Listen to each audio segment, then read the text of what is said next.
December 20th, 1872, Church Plaza.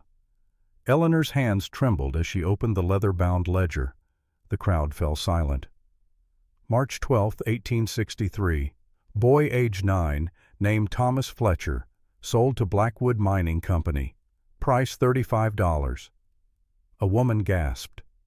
"Thomas, my Thomas." Eleanor's voice grew stronger. June 4th, 1864, girl age 12, name Mary Sullivan, sold for $50. July 8th, 1865, boy age 11, name William Miller, sold for $40. The plaza erupted. 83 children, 10 years, one priest's secret, and the woman who risked everything to expose him. This is her story. The fire in the stone hearth crackled and hissed, throwing dancing shadows across the cabin walls. Outside, the Colorado winter wind howled through the pines like a chorus of restless spirits. The year was 1918, and the world had just survived a war that had taken more souls than anyone could count. Ezra Blackwood sat in his rocking chair, 76 years old, his weathered hands wrapped around a tin cup of coffee that had gone cold an hour ago. The scar that ran down his left cheek, a souvenir from a life he rarely spoke about, caught the firelight and gleamed like a silver thread. His hair was white as fresh snow, but his eyes, those pale gray eyes, still held the sharpness of a man who had spent decades watching horizons for threats that never announced themselves. Across from him sat Grace, his granddaughter, 17 years old, with her mother's dark hair and her father's stubborn chin. She had been crying. Her father, Ezra's son Daniel, had died 3 months ago in the trenches of France, and the grief sat on her young shoulders like a weight she did not know how to carry. Grace stared into the fire, her hands twisting a handkerchief that had belonged to her father. When she finally spoke, her voice was barely a whisper above the crackling wood. "Grandpa Ezra, Grandma told me something before she passed. She said you were married before, to someone named Sarah, but you never talk about her. Why?" The old man was silent for a long moment. The coffee cup trembled slightly in his hands. He set it down on the small table beside him, the ceramic making a soft clink against the wood. When he looked at Grace, there was something in his eyes she had never seen before. Not quite pain, not quite regret. Something older and deeper, like bedrock beneath winter soil. "Sarah," he said, and the name seemed to take effort, like lifting something heavy. "Yes, she was my first wife. And this is a story I have never told anyone, not even your grandmother. God rest her soul." Grace straightened in her chair, the handkerchief falling still in her lap. "Why now?" she asked. Ezra leaned forward, his elbows resting on his knees, his gnarled fingers interlaced. The firelight carved deep shadows in the lines of his face. "Because you need to know, because of what is happening to this country. This war just ended, but there are other wars, child. Wars against injustice, wars against those who hide evil behind good names. And you need to understand that sometimes doing what is right means breaking every rule they ever taught you." He reached into the drawer of the side table and pulled out an old leather-bound ledger, its cover cracked and worn, its pages yellowed with age. He held it like a man might hold a Bible, with reverence and a kind of terrible weight. "This," he said, "is where it all began. 46 years ago, December 18th, 1872. The day I met a woman who was not what she seemed. The day I learned that the world is full of devils who wear the robes of angels." Grace leaned forward, her eyes wide. Ezra closed his eyes. When he spoke again, his voice had changed. It was younger, harder, the voice of a man who had not yet learned to forgive himself. "It was 6:47 in the morning, 12 degrees below freezing, and there was a nun tied to a tree." The cabin around them seemed to fade. The fire became a different fire, burning in a different time. And Grace listened as her grandfather began to speak his words, carrying them both back across the decades to a morning when the world was colder and crueler than anything she had ever known. Colorado Territory, December 18th, 1872, 6:47 in the morning. The rope bit into her wrists, drawing blood that steamed in the air and froze in dark beads on her pale skin. Sister Margaret Clare hung from the lowest branch of an ancient oak tree, her bare feet dangling 6 inches above the frozen ground. Her habit, the long black robe of her order, was torn at the hem and stained with mud. Her face was the color of old parchment, her lips turning blue, her breath coming in short, shallow gasps that created small clouds of vapor. 3 men circled her like wolves around wounded prey. The first man, the one who seemed to be in charge, had a scar that ran horizontally across his face from his left ear to the bridge of his nose. His right hand was missing 2 fingers. He wore a heavy buffalo hide coat and carried a bullwhip coiled at his belt. When he spoke, his breath fogged in the frigid air. "The mountain man," he said, his voice flat and emotionless. "Where is he?" Sister Margaret's eyes were closed. Her lips moved in silent prayer. Or perhaps it was not prayer at all. Perhaps it was simply the body's desperate attempt to hold on to warmth, onto life, onto anything that might keep the darkness at bay. "I asked you a question, sister." The man with the scar stepped closer. "Where is Ezra Blackwood?" The nun's eyes opened. They were the color of burnt honey rimmed with red from cold and tears. When she spoke, her voice was hoarse but steady. "The Lord will judge you for this." The scarred man smiled. It was not a pleasant expression. "The Lord ain't here, sister, but Father Dominic is, and he wants the box." Something flickered in the nun's eyes. Fear. Recognition. She looked away, her gaze darting toward the east where the first pale fingers of dawn were beginning to creep over the mountains. The second man, younger and broader with a thick beard and nervous hands, shifted his weight from foot to foot. "She looked east, Caleb," he said. "She knows where it is." Caleb, the man with the scar, nodded slowly. He turned to the third man, a lean figure with dead eyes and a rifle slung across his back. "Get the knife ready," Caleb said. "If she won't talk, maybe she'll scream." 300 yards away, hidden in the dense cover of lodgepole pines, Ezra Blackwood watched through the brass tube of a collapsible spyglass. The cold had turned his fingers numb inside his leather gloves, but he held the glass steady, his breathing slow and controlled. He was 30 years old, 6 feet 3 inches tall, with a thick black beard and eyes the color of winter ice. A long scar, the twin of the one he would carry 46 years later, was not yet carved into his face. That would come soon, but the hardness in his eyes, the look of a man who had seen too much and survived too little, that was already there. He lowered the spyglass and felt the weight of the Sharp's .50 caliber rifle resting across his shoulder. A single-shot weapon, accurate to 500 yards in the right hands.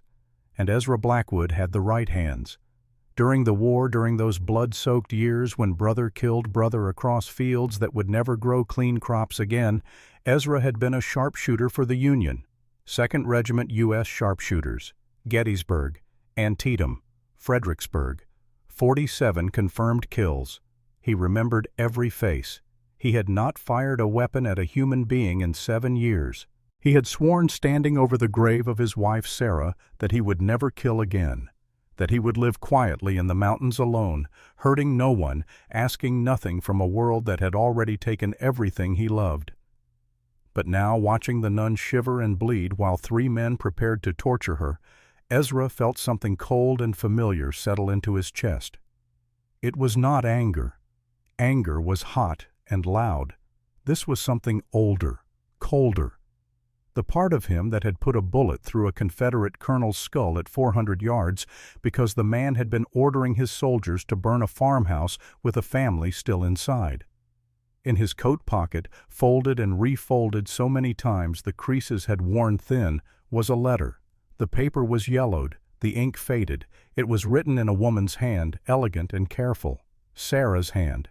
He had read it 1,000 times. He could recite every word, but he had never shown it to another living soul. It was the last thing she had written before the consumption took her, before the fever burned through her lungs and left her drowning in her own blood while he held her and begged God for mercy that never came. The letter said many things. But the last lines, the ones that haunted him in the deep hours of the night, were these. "I could have lived my love. Father Dominic had medicine. He promised it to me. But he wanted something in return. something I could not give. I chose to die rather than betray the innocents. Forgive me. Find the one brave enough to finish what I started." Ezra had never understood what Sarah meant. What innocence? What medicine? What terrible choice had she made in the final days while he was away hunting, trying desperately to earn enough money to buy the medicine himself? But now, watching the nun, watching the men who worked for someone called Father Dominic, something clicked into place like the hammer of a rifle falling on a loaded chamber. He brought the sharps down from his shoulder, checked the load, felt the familiar weight settle into his hands. 30 years old and already so tired of death. But he thought some things were worth breaking a vow for. The wind was blowing from the west at about 8 miles per hour. He adjusted his aim 2 inches to the right to compensate. 300 yards, 1 bullet, 3 targets. He could not save her by killing them all, but he could kill one, and sometimes one was enough to scatter the wolves. Ezra exhaled slowly, his finger resting lightly on the trigger. He aimed not at Caleb the leader, but at the younger man with the nervous hands. Leaders could be reasoned with sometimes. Nervous men with knives did stupid things. The nun's eyes opened, and in a moment that Ezra would remember for the rest of his life, she looked directly at him, not toward the trees, not vaguely in his direction, directly at him, as if she could see through 300 yards of forest and shadow and find the exact spot where he crouched. Her lips moved. He could not hear the words, but he could read them on her mouth. "Do it." He squeezed the trigger. The sharps roared like thunder, splitting the morning. The younger man with the nervous hands jerked backward, a red mist blooming from the center of his forehead. He was dead before his body hit the snow. Caleb and the third man spun around their hands, flying to their weapons, their eyes scanning the tree line. But Ezra was already moving, already melting back into the forest, like smoke already circling around through the heavy brush where their horses would not be able to follow. He heard Caleb's voice, sharp and furious, carrying through the cold air. "Run! Someone get the horses! Move!" But Ezra was faster. He burst from the trees on the far side of the clearing, his knife already in his hand. The rope binding the nun was thick, meant for cattle, but the blade was sharp. 3 cuts, and she fell into his arms, light as a bird, cold as ice. Her eyes fluttered open. Up close he could see the delicate bones of her face, the way her skin was drawn tight with cold and hunger. She was young, perhaps 25, with dark hair that had come loose from her veil and fell in tangled waves around her shoulders. "Who are you?" Her voice was barely a whisper. "Someone who should not be here, but we need to go, now." He did not wait for her to stand. She could not have stood if she tried. He lifted her, draping her across his shoulders in a fireman's carry, and ran. Behind him he heard the thunder of hooves, the shouts of angry men. But Ezra knew these mountains the way a preacher knows Scripture. He knew every game trail, every hidden gully, every place where the stone was too steep for horses, but a man on foot could climb. He ran for 2 miles without stopping, his lungs burning, his legs screaming. The nun made no sound.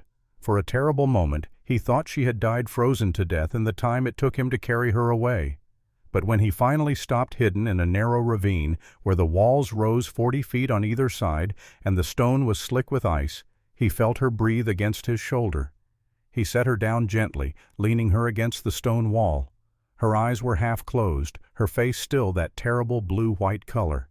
Frostbite was already setting into her feet. He had seen it before during the war. Men who lost toes, men who lost whole feet. "Stay awake," he said, his voice rough. "You go to sleep now, you do not wake up." He pulled off his heavy coat and wrapped it around her, then knelt and examined her feet. The toes on her right foot were black. The others were pale, but still had some color. He pulled off his own wool socks, thick and dry, and carefully worked them onto her feet. She whimpered but did not cry out. "We have to keep moving," he said. "My cabin is 4 miles north. Can you walk?" She shook her head. Her teeth were chattering so hard she could barely speak. "Then I carry you." He lifted her again this time, cradling her against his chest like a child. She weighed almost nothing. When he looked down at her wrists at the deep cuts where the rope had bitten through skin, he felt that cold, familiar anger settle deeper into his bones. "Who did this to you?" he asked as he began to walk his boots crunching through the snow. She was quiet for a long moment. Then in a voice so soft he almost missed it, she said something that changed everything. "Father Dominic." Ezra stopped walking. The name hung in the air between them like smoke. "What did you say?" "Father Dominic Crane. He sent them. He wants the box. He will not stop until he has it." Ezra's mind raced. Sarah's letter. Father Dominic had medicine. He wanted something in return. "What box?" he demanded. But the nun had closed her eyes. Her breathing was shallow and rapid. Shock, Ezra thought. Hypothermia. She was dying in his arms, and he was still 2 hours from the cabin. He started running again. The cabin appeared through the trees like a dark shape rising from the snow. It was small, built from lodgepole pine with a stone chimney that rose sturdy and thick from the center. The windows were narrow slits built for defense, and the door was heavy oak reinforced with iron straps. Ezra had built it himself 7 years ago, after Sarah died, when he could no longer bear to live in the house they had shared in the valley below. He kicked the door open and carried the nun inside. The interior was cold, the fire long since burned down to ash. He laid her on his bed, the only bed a simple frame with a corn husk mattress and wool blankets. Then he moved with practiced efficiency, building up the fire in the stone hearth, filling a pot with snow to melt for water, pulling out the medical supplies he kept in a wooden box beneath the bed. During the war, Ezra had served not just as a sharpshooter, but as a field medic when the surgeons were overwhelmed. He had set bone-stitched wounds, amputated limbs. The smell of blood and gangrene was burned into his memory like a brand. He heated water and carefully cleaned the cuts on the nun's wrists. She stirred, but did not wake. Her feet were another matter. The toes on her right foot were definitely frostbitten, possibly beyond saving. He immersed them in lukewarm water, not hot, remembering the lessons learned from frozen soldiers who had screamed when well-meaning nurses plunged their blackened limbs into boiling water, causing the tissue to die even faster. As he worked, he studied her face. She did not look like any nun he had ever seen. Her hands were calloused, the kind of calluses that came from picking locks or working with tools, not from prayer and housework. Her habit was too large by at least 2 sizes, as if it belonged to someone else. And around her neck on a simple leather cord hung a rosary. Catholic. But when the men had been questioning her, threatening her, he had seen her lips move in prayer. And he knew prayers. He had heard enough of them whispered by dying men. She had not been praying in Latin, the language of Catholic rites. She had been praying in English, in the plain-spoken words of Protestant faith. Ezra sat back on his heels, looking at the unconscious woman on his bed. Nothing about her made sense, but one thing was clear. She was in danger, and that danger was connected to Father Dominic, and Father Dominic was connected to Sarah. He stood and walked to the small desk in the corner where he kept his few possessions. From the bottom drawer he pulled out the letter, unfolding it with hands that shook slightly. He read it again, searching for clues he might have missed. The ledger Sarah had written. That was the word she used. Not box. Ledger. Find the one brave enough to finish what I started. Ezra looked at the nun. Her chest rose and fell in shallow breaths. Her face was still too pale, but the blue tint was fading from her lips. "Who are you?" he whispered to the silent room. "And what did Sarah want you to do?" As if in answer, the nun's eyes opened. They were clearer now, focused. She looked at Ezra with an intensity that made him take a step back. "Thank you," she said. Her voice was hoarse but stronger than before. "You saved my life." "Who are you?" Ezra asked the question, coming out harder than he intended. "And do not tell me you are Sister Margaret Clare. You are not a nun." A flicker of something crossed her face. Surprise, maybe respect. She tried to sit up, winced at the pain in her wrists, and settled back against the pillow. "You are right," she said quietly. "I am not a nun.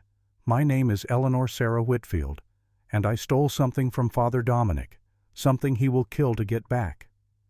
Ezra felt his heart skip. Sarah, he repeated. Your middle name is Sarah. Eleanor nodded slowly. It was my mother's name. She died giving birth to me. Ezra turned away, his hands gripping the edge of the desk. Too many coincidences, too many connections. He forced himself to breathe, to think clearly. What did you steal? He asked without turning around. A ledger, an accounting book. It contains records of every crime Father Dominic has committed in the past 10 years, including the sale of 83 children. Ezra spun around. Sale? Eleanor's eyes were hard now, no longer the eyes of a victim, but of someone who had seen too much and refused to look away. Father Dominic runs St. Benedict's Mission, 30 miles east of here. It is supposed to be an orphanage, a place of refuge for children who have lost their families. But it is not. It is a market. He sells them. To mines, to ranches, to anyone who will pay. 83 children in 10 years, $4,300, all carefully recorded in his ledger. The room seemed to tilt. Ezra gripped the desk harder, his knuckles white. And you have this ledger? I did. I hid it before they caught me, in a place I thought was safe. Where? Eleanor hesitated. Then, as if making a decision, she spoke. Old Miller's barn, 2 miles south of here, hidden in the hayloft inside a wooden box. Ezra knew the barn. It had been abandoned for 10 years since old Jacob Miller died and his son moved east. It was falling apart, the roof half collapsed, but it would provide shelter and hiding places. Why did you take it? Ezra asked. Why risk your life for a book? Eleanor's jaw tightened. When she spoke, her voice was low and fierce. Because I was one of those children, Mr. Blackwood. When I was 16, Father Dominic tried to sell me to a man named Bradford for $500. The marriage was supposed to happen when I turned 16. But Bradford died before then, fell from his horse, and I stayed at the mission, working, watching, waiting. She pulled back the sleeve of her habit, exposing her right wrist. There, carved into the skin and scar tissue that had long since healed, was a symbol, a cross. He did this to me the night I tried to run away the first time. To mark me as property of the church, he said, to remind me who I belonged to. Ezra felt sick. He walked to the window and stared out at the snow-covered forest, seeing nothing. How do you know my name? He asked quietly. From the newspapers. 3 years ago, when you held off 6 men at Granite Pass and brought them to justice. They called you the Avenging Angel, the man who could not be bought or intimidated. I read everything I could find about you, and when I stole the ledger last week, when I knew Dominic would send his men after me, I came here, because I hoped you would help me. Ezra turned to face her. I am no angel. I am a man who wants to be left alone. But you came for me anyway. He had no answer for that. They stared at each other across the small cabin, the fire crackling between them. Finally, Ezra spoke. Father Dominic, tell me about him. Eleanor's face hardened. He is a monster who wears the robes of a priest, 58 years old, tall, thin, with white hair and blue eyes like ice. He has run St. Benedict's Mission for 30 years. Everyone trusts him. The sheriff, the judge, the mayor. He has donated money to build the school, the church, the town hall, but that money, all of it, came from selling children. And your mother? The one you were named after? Eleanor's expression shifted, became something more complicated. Pain, anger, grief. Margaret Crane. She was Father Dominic's younger sister. Ezra felt the pieces clicking into place, a terrible picture forming. He sold his own niece. He did not sell me. He bought me. From my father. $200 when I was 8 years old. My father needed the money. He was a drunk and a gambler. Dominic told him it was adoption, that he would raise me as his own daughter, give me a good life. My father believed him, or maybe he just did not care. Ezra sat down heavily in the chair by the fire. And your mother, Margaret? She died giving birth to me in 1853, 25 years ago. Dominic never forgave her for getting pregnant outside of marriage, for bringing shame to the family name. And he never forgave me for existing. But he kept me, raised me, And when I turned 16, he tried to sell me to recoup his investment." The cabin was silent except for the fire. Ezra stared into the flames, his mind racing. Sarah's letter. Father Dominic had medicine. He wanted something in return. "My wife," Ezra said slowly. "Sarah. She died 7 years ago. Consumption. I was away trying to earn money for medicine. When I came back, she was already gone. But before she died, she wrote me a letter." He pulled it from his pocket and held it up so Eleanor could see. She said Father Dominic had medicine, that he would have saved her, but he wanted something first, something she would not give him. Eleanor's eyes widened. "The ledger," she breathed. "Your wife had the ledger." Ezra unfolded the letter with shaking hands and read the last lines aloud. "I chose to die rather than betray the innocents. Find the one brave enough to finish what I started." He looked up at Eleanor. "You are the one, are you not?" The one she was waiting for. Eleanor's face was pale. "I never met your wife, but if she had the ledger 7 years ago, then she knew. She knew what Dominic was doing, and she was trying to stop him. How did she get it? I do not know, but I found it hidden in the mission in a locked drawer in Dominic's office. It was wrapped in cloth and tied with string, and there was a note inside." "What did the note say?" Eleanor closed her eyes, reciting from memory. "When the time comes, give this to someone who will not be silenced, someone who would rather die than watch children suffer." Ezra stood abruptly pacing the small cabin like a caged animal. 7 years. For 7 years he had believed Sarah died because he failed her, because he could not earn enough money, because he was not there. But she had chosen. She had chosen to die rather than give Dominic what he wanted. And now 7 years later, a woman with his wife's name had come to him carrying the same burden Sarah had carried. He stopped pacing and looked at Eleanor. "They will come here. Dominic's men. They tracked you this far. They will keep looking." "I know. And when they come, they will burn this cabin to the ground if they have to. They will kill us both." "I know. So why not give them the ledger? Why die for a book?" Eleanor met his gaze without flinching. "Because if we give him the ledger, those 83 children will never have justice. Their names will be forgotten, and every child Dominic sells from now on, every life he destroys, will be on our heads." Ezra stared at her. This woman who was not a nun, who had been bought and sold like cattle, who had been branded like livestock, who had stolen from a powerful man and run into the mountains in winter with nothing but a stolen habit and a desperate hope.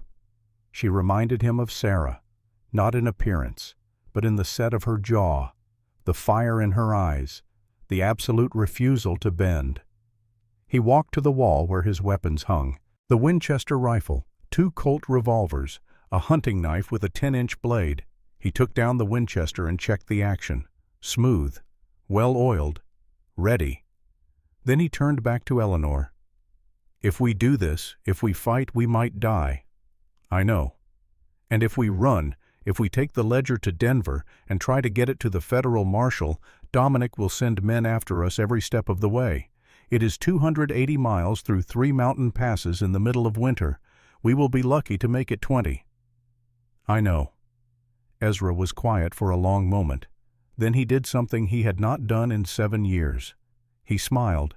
It was a small smile, grim and humorless, but it was there. "Then I suppose we had better get that ledger before they do." Eleanor tried to sit up, gasped in pain, and fell back. Ezra crossed to the bed and gently pushed her shoulder down. "Not you. Your feet are frostbitten. You try to walk on them now, you will lose the toes for certain. Maybe the whole foot. You stay here. Keep the fire going. Keep the rifle by the bed. Anyone comes through that door who is not me, you shoot them." "But what if there are more of them? What if they find you?" "Then you will hear gunfire, and you will know I failed." He picked up his coat from where he had draped it over a chair and shrugged it on. "But I do not plan to fail." He loaded the Winchester, checked his revolvers, and filled his pockets with extra ammunition. From beneath the floorboards by the stove, he pulled out a stick of dynamite wrapped in oilcloth, a remnant from his mining days kept for emergencies he had hoped would never come. As he reached for the door, Eleanor spoke. "Mr. Blackwood." He turned. "Thank you. For believing me. For helping me. I know you do not know me. I know you owe me nothing." Ezra looked at her, this strange woman who had fallen into his life like a stone dropped into still water, sending ripples he could not yet see spreading out into the future. "My wife died for this," he said quietly.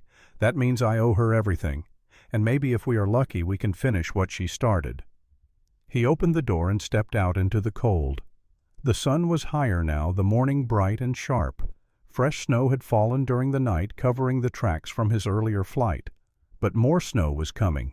He could smell it in the air, see it in the low, heavy clouds gathering over the peaks. He had perhaps 6 hours before the next storm hit. 6 hours to get to old Miller's barn, find the ledger, and get back before Dominic's men closed in. Ezra Blackwood had survived battles, outlaws, and 7 years of grief. But as he set off through the snow, following the faint trail that led south toward the abandoned barn, he could not shake the feeling that the hardest fight of his life was just beginning. Behind him in the cabin, Eleanor lay in the bed and stared at the ceiling. Her feet throbbed with pain. Her wrists burned where the rope had cut. But for the first time in 11 years, since the day Father Dominic had carved a cross into her skin and told her she belonged to God. Eleanor. Whitfield felt something she had almost forgotten. Hope. The barn stood like a skeletal monument to abandonment, its weathered gray wood barely distinguishable from the snow-covered landscape. Half the roof had caved in years ago, leaving jagged rafters pointing at the sky like broken ribs.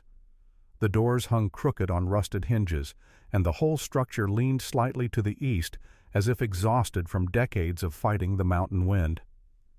Ezra approached cautiously, his Winchester held ready, his eyes scanning every shadow and opening. The snow around the barn was undisturbed except for the tracks of deer and smaller animals. No boot prints, no horse tracks. He allowed himself the smallest measure of relief. The interior was dim and cold, smelling of rotted hay and old wood. Sunlight streamed through gaps in the walls and the collapsed section of roof, creating patterns of light and shadow that shifted as clouds moved across the sky. In the back corner, a wooden ladder led up to the hayloft. 3 rungs were missing, and the whole thing swayed when Ezra tested his weight on it. He climbed carefully, each movement deliberate. The loft was a mess of ancient hay bales and bird droppings.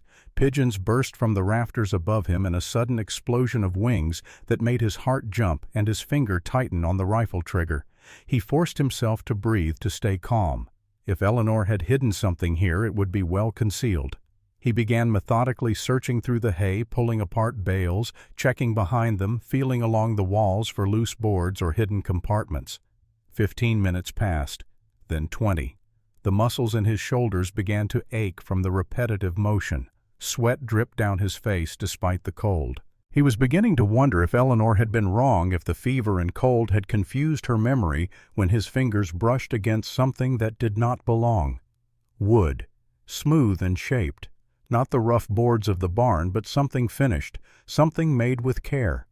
Ezra pulled the hay away and found himself looking at a small wooden box, perhaps 8 inches by 6, with a simple brass latch. The wood was dark walnut, polished to a dull sheen. It was the kind of box a man might use to keep important papers, or a woman might use for jewelry. He lifted it. Heavy. Heavier than it should be for its size. The latch was not locked. Ezra opened it. Inside, wrapped in oilcloth to protect it from moisture, was a leather-bound ledger. The cover was dark brown, worn smooth in places from handling. There was no title, no marking of any kind, just leather and binding. Ezra unwrapped it carefully and opened to the first page. The handwriting was precise and elegant, the kind of penmanship taught in expensive schools. Each entry was dated and formatted in neat columns. Names, ages, prices, destinations. March 12, 1863. Boy, age 9. Name Thomas Fletcher. Sold to Blackwood Mining Company. Price $35. Purpose shaft labor. Signed Father Dominic Crane. June 4, 1864. Girl age 12, name Mary Sullivan. Sold to Bradford Ranch. Price $50. Purpose domestic service kitchen work. Signed Father Dominic Crane. July 8, 1865. Boy age 11, name William Miller. Sold to Blackwood Mining Company. Price $40. Purpose shaft labor. Signed Father Dominic Crane. Page after page, year after year. 83 names, 83 children, some as young as 6, none older than 14. The prices varied, the destinations changed, but the signature at the bottom of every entry was always the same. Father Dominic Crane. Ezra felt his hands begin to shake, not from cold, from rage. A cold, terrible rage that started in his chest and spread through his body like ice water in his veins. He flipped to the back of the ledger where there was a separate accounting section. Income and expenses. The numbers were staggering. $4,300 in revenue from the sale of children. Donations to the diocese $50 annually. Personal expenses $4,000. Father Dominic had kept almost all of the money for himself. Ezra closed the ledger and wrapped it carefully back in the oilcloth. His mind was racing. This was evidence. Real documented evidence of crimes that would send a man to prison for the rest of his life, or to the gallows. But evidence was only valuable if it could be presented to someone who would act on it. And according to Eleanor, Father Dominic owned the sheriff, the judge probably half the territory. Who could they trust? A sound outside made Ezra freeze. Horses. Multiple horses, moving slowly, searching. He moved to the edge of the loft and peered through a gap in the wall. 6 riders spread out in a line moving across the snow-covered field toward the barn. He recognized the lead rider. Caleb, the man with the scar, the one whose companion Ezra had killed that morning. They had tracked him. Somehow, despite his precautions, they had followed his trail. Ezra calculated quickly. 6 men. 1 rifle with 7 rounds in the magazine, 2 revolvers with 6 rounds each, 19 bullets total. If he was lucky, if every shot counted, he might take down 3 or 4 before they overran his position. Not good odds. He could try to slip out the back move through the forest circle around, but they would find his tracks. And more importantly, they would find the cabin. They would find Eleanor. No, running was not an option. Ezra tucked the ledger inside his coat and checked his weapons one final time. He chose his position carefully. A gap in the wall that gave him a clear field of fire but kept him concealed in shadow. He rested the barrel of the Winchester on a support beam to steady it. The riders approached the barn cautiously.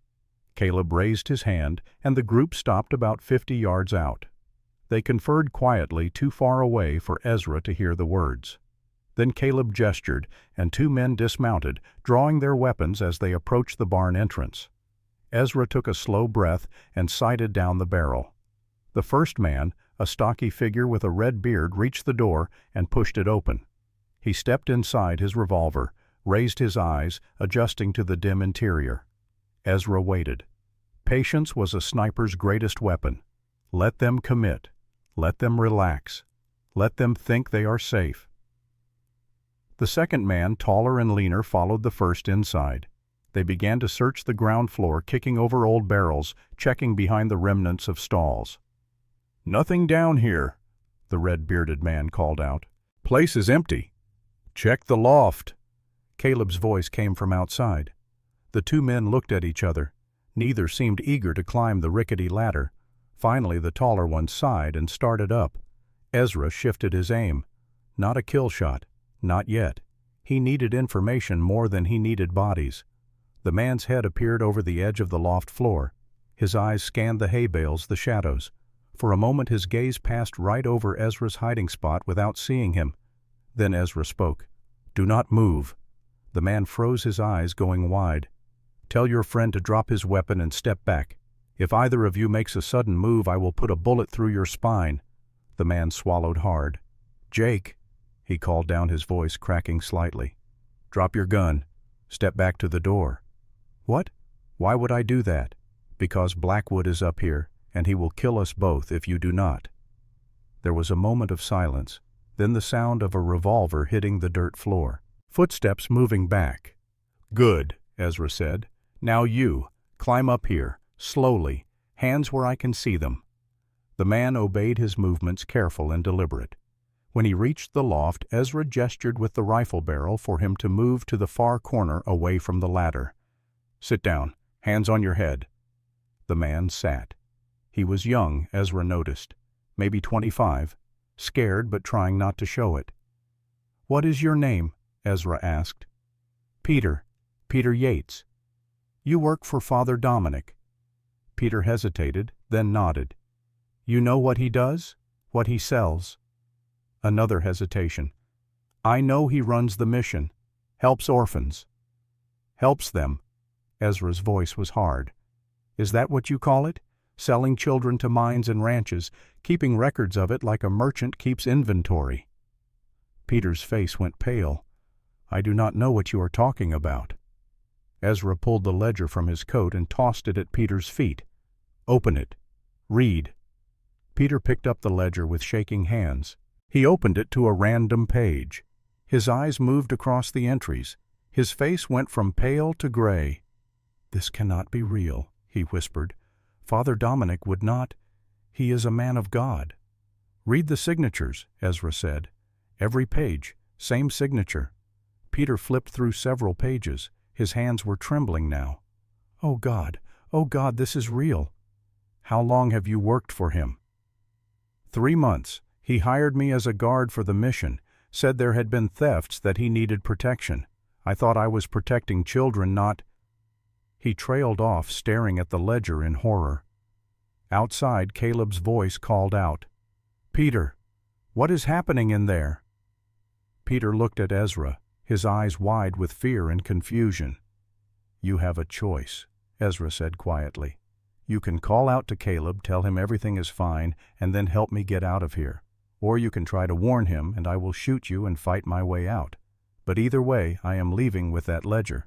And one way or another, Father Dominic is going to answer for what he has done." Peter's jaw worked as if he were trying to speak but could not find the words. Finally, he took a deep breath. "Peter." Caleb's voice was sharper now, edged with suspicion. Peter closed his eyes. When he opened them again, there was something different in his expression, a kind of sick resolution. "Everything is fine," he called out. "Just a lot of old hay up here. Give me a minute." He looked at Ezra. "There is a back way out. The west wall has a board that is loose. You can slip through and circle around to the forest. They will not see you if you move fast." "Why are you helping me?" Peter looked down at the ledger. "My sister, Emma. She was in an orphanage in Kansas when I was 15. They told us she was adopted by a good family. We never heard from her again. My mother died still wondering if Emma was happy, if she was safe." He looked up at Ezra, his eyes bright with unshed tears. "If this is real, if this is what they do to children, then I need to know. And if it is real, then Father Dominic needs to pay." Ezra studied the young man's face for a long moment. Then he nodded. "Can you ride?" "Yes." "Then when I am gone, you tell Caleb I slipped past you. You search for a while, then you go back to the mission. You act normal. You wait. And when the time comes when I need someone on the inside who knows the truth, you will help me." Peter nodded slowly. "I will." Ezra moved to the west wall and found the loose board Peter had mentioned. It came away easily, revealing a gap just wide enough for a man to squeeze through. He looked back at Peter. "One more thing. Father Dominic. Where is he now?" "At the mission. He never leaves. He has a room on the 2nd floor in the east wing. He stays there praying and working, or so he says." Ezra nodded. He slipped through the gap in the wall, dropped to the ground on the far side of the barn, and ran low and fast toward the tree line. Behind him, he heard Caleb shouting questions, heard Peter's voice raised in fake alarm, claiming Blackwood had somehow gotten past him. By the time Caleb and his men circled the barn and found Ezra's tracks, he was already a quarter-mile into the forest, moving through terrain where horses could not follow. The journey back to the cabin took 2 hours. Ezra moved carefully, doubling back on his trail several times, using every trick he had learned during the war to obscure his path. The snow began falling again, heavy wet flakes that would cover his tracks within an hour. Good. When the cabin came into view through the trees, he stopped and watched for several minutes, making sure no one had found it while he was gone. The chimney smoke rose in a thin, steady line. No horses tied outside, no signs of disturbance. He approached from the north side, moving from tree to tree, the rifle ready. Only when he was certain it was safe did he move to the door and knock 3 times a rhythm he and Eleanor had agreed upon before he left. The door opened a crack. Eleanor's face appeared pale and tense. When she saw it was him, she sagged with relief and opened the door wider. "I was so worried," she said as he stepped inside and barred the door behind him. "I heard gunfire in the distance. I thought—" "I am fine, and I have the ledger." He pulled it from his coat and handed it to her. Eleanor took it with trembling hands, holding it as if it were something sacred, which Ezra supposed it was. A record of suffering, a testament to evil, a chance for justice. Eleanor opened the ledger and began reading. Her face, already pale, went completely white. She sank down onto the edge of the bed, her injured feet forgotten. 83, she whispered. "I knew it was bad, but seeing it all written out like this." She turned to the back of the book to the accounting section. Her eyes widened. $4,000. He made $4,000 selling children. Her voice was shaking now, rage and grief mixed together. And he kept almost all of it. The donations to the church, they were nothing. $50 a year, just enough to keep up appearances. She flipped through more pages, her expression growing darker with each entry. Then she stopped. Her hand went to her mouth. "What is it?" Ezra asked. Eleanor pointed to a specific entry with a trembling finger. November 18th, 1853. Girl age 8. Name Eleanor Margaret Whitfield. Sold to Father Dominic Crane. Price personal. Purpose adoption. Personal. Eleanor said, her voice barely above a whisper. He did not sell me to someone else. He bought me. For himself. Ezra leaned over her shoulder to read the entry. Who sold you? My father, Robert Whitfield. A gambler and a drunk. Dominic paid him $200. I remember that day. I was 8 years old. My father told me I was going to live with a kind priest who would take care of me. I did not understand why he was crying until years later. She turned more pages and suddenly gasped. What? Ezra asked. Eleanor's finger was pointing at another entry. June 3rd, 1867. Woman, age 28, name Sarah Blackwood. Offer made medicine for ledger. Offer refused. Subject deceased, June 17th, 1867. The room seemed to tilt. Ezra grabbed the edge of the bed to steady himself. There it was, in Father Dominic's own handwriting, proof that he had let Sarah die rather than give her the medicine she needed. I am so sorry, Eleanor said quietly. Your wife, she knew. She must have discovered the ledger somehow, and Dominic knew she had it. He tried to trade her life for it. And she said no. Ezra finished, his voice rough. She chose to die rather than let him continue. They sat in silence for a long moment, the weight of all those names, all those lives pressing down on them like a physical thing. Finally Ezra spoke. We cannot fight them. Not here. Dominic has too many men, too much reach.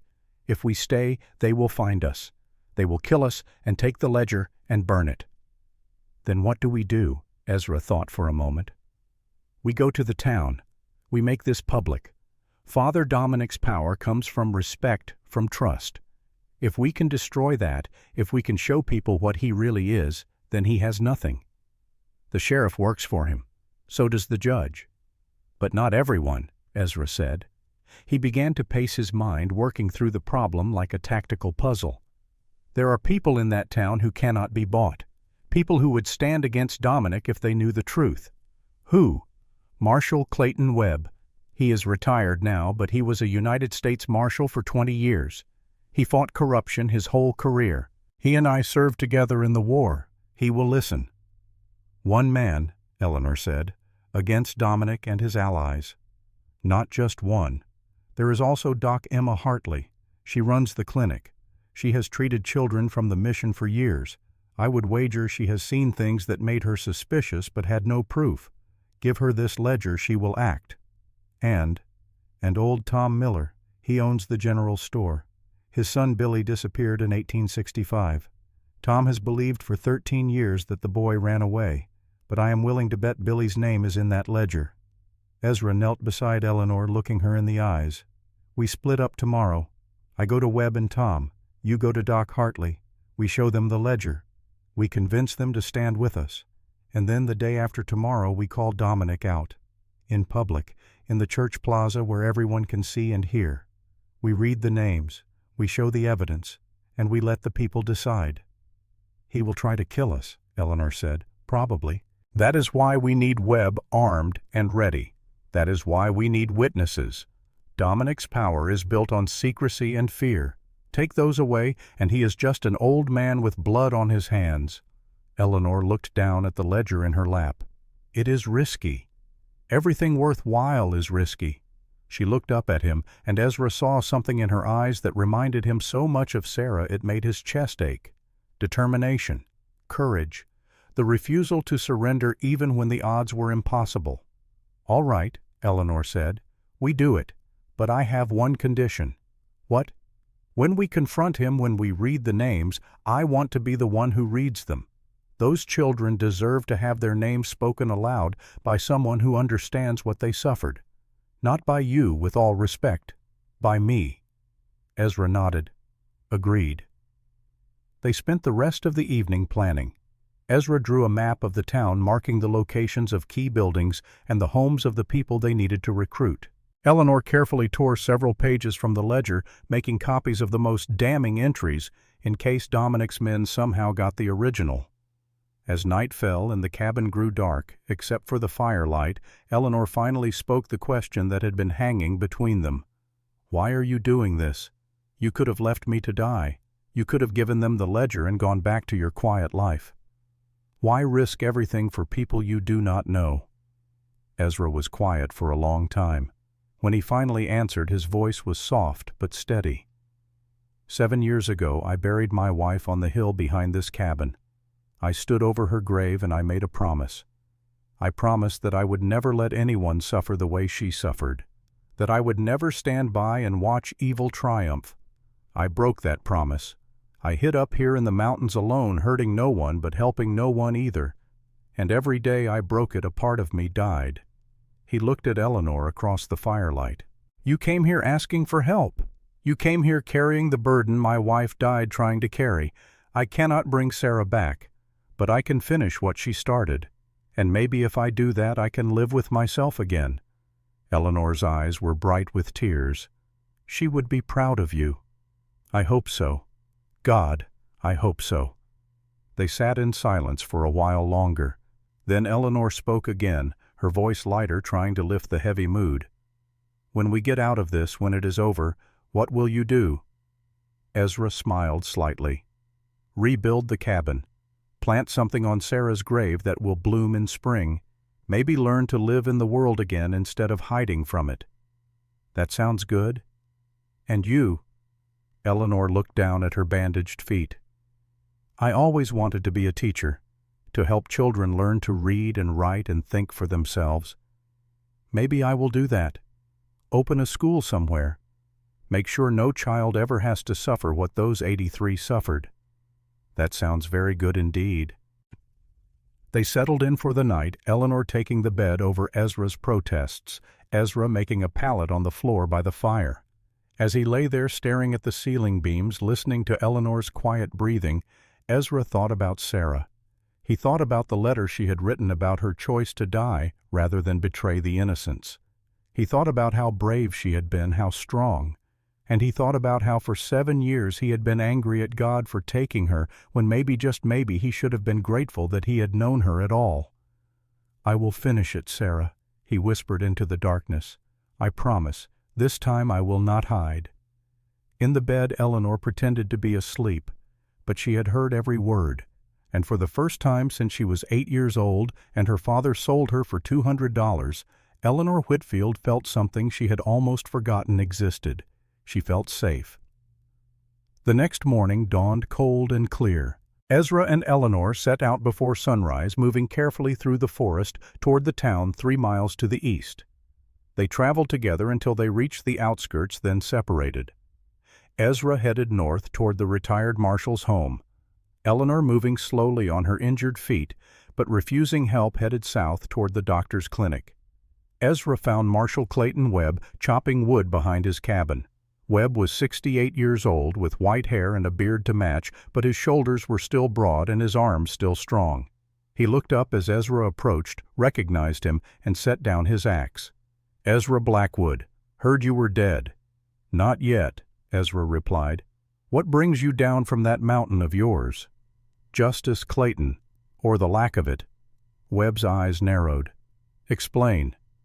Ezra did. He told Webb everything. About Eleanor, about the ledger, about Father Dominic, and the 83 children. He showed Webb the copied pages, let him read the entries, watched the old marshal's face grow hard and cold. When Ezra finished, Webb was quiet for a long moment. Then he walked into his cabin and emerged carrying a Winchester rifle and a gun belt with 2 revolvers. "When?" Webb asked simply. "Tomorrow, noon, Church Plaza." "I will be there." And Ezra, "Yes. It is about damn time someone stood up to that sanctimonious bastard."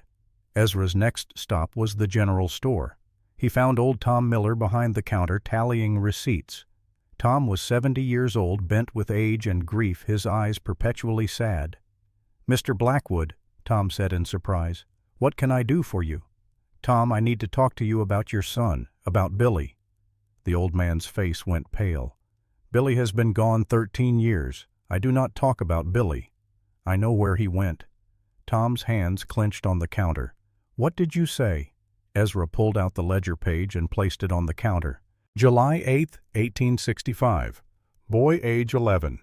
Name, William Miller. Sold to Blackwood Mining Company. Price, $40. Purpose, shaft labor. Signed, Father Dominic Crane." Tom stared at the page. His hands began to shake. His breathing became rapid and shallow. For a moment, Ezra thought the old man might collapse. "Billy," Tom whispered. "My Billy. He did not run away. He was sold, like cattle, for $40. "I am sorry, Tom, but I need your help. Tomorrow noon, Church Plaza. We are going to make Father Dominic answer for this, for Billy and 82 other children. Will you stand with us?" Tom looked up, and Ezra saw something he had never seen in the old man's eyes before. Rage. Pure crystalline rage. "I will bring my shotgun," Tom said, "and if that priest tries to run, I will shoot him myself." Across town, Eleanor hobbled up the steps to Doc Emma Hartley's clinic. The doctor answered the knock herself, a tall woman in her 40s with iron gray hair and sharp, intelligent eyes. "Can I help?" "Good Lord, child, you are injured. Come in, sit down." Doc Hartley examined Eleanor's feet with practiced efficiency. "Frostbite. Not as bad as it could be, but you should not be walking on these." "I had to come," Eleanor said. "I have something you need to see." She showed the doctor the ledger, explained everything, watched as Doc Hartley's professional composure cracked and tears began to stream down her face. "Mary Sullivan," the doctor whispered, pointing to an entry. "I remember her. Sweet girl, 12 years old. Father Dominic told us she was adopted by a kind family. I was so happy for her." She looked up at Eleanor, her eyes blazing. "He sold her for $50. "I know, and there are 82 more just like her." Doc Hartley stood up, her jaw set. "What do you need from me?" "Tomorrow noon, Church Plaza. We are going to expose Father Dominic for what he is. But we need witnesses. We need people who will stand up and say they will not accept this. Can you gather the women of the town?" "I can gather 20 at least. The mothers, the teachers, the decent folk who have trusted Dominic for years. When they see this, when they understand what he has done." She shook her head. "There will be hell to pay." "Good," Eleanor said. "That is exactly what I am counting on." That evening, Ezra and Eleanor met again at an abandoned chapel 1 mile outside of town. It was a small building long since stripped of its furnishings, but the roof was still sound, and it provided shelter from prying eyes. "Webb and Tom," Eleanor asked. "In, both armed and ready." "Doc Hartley. She will bring 20 women, mothers, teachers, women who have influence." They sat together in the empty chapel as the sun set outside, painting the world in shades of orange and red. The ledger lay between them, its pages filled with names and crimes and the systematic destruction of innocence. "Are you frightened?" Eleanor asked. "Terrified," Ezra admitted, "but fear is not a reason to stop." "No, it is not." Eleanor leaned her head on Ezra's shoulder. He stiffened for a moment, surprised, then slowly relaxed. They sat like that for a long time, not speaking, just being present with each other in the quiet. Finally, as full darkness fell, Ezra spoke. "Eleanor, if something happens tomorrow, if Dominic kills me, I need you to know something. Do not talk like that. Listen, please. If I die, you take that ledger and you run. You get to Denver. You find Federal Marshal Bass Reeves. You give him the ledger and you tell him everything. Promise me." Eleanor lifted her head and looked at him. "I promise, but only if you promise the same. If I die, you finish this. You make sure those children are not forgotten." "I promise." They shook hands on it, solemn as a blood oath. Then they settled in to wait for dawn, knowing that when the sun rose, nothing would ever be the same again.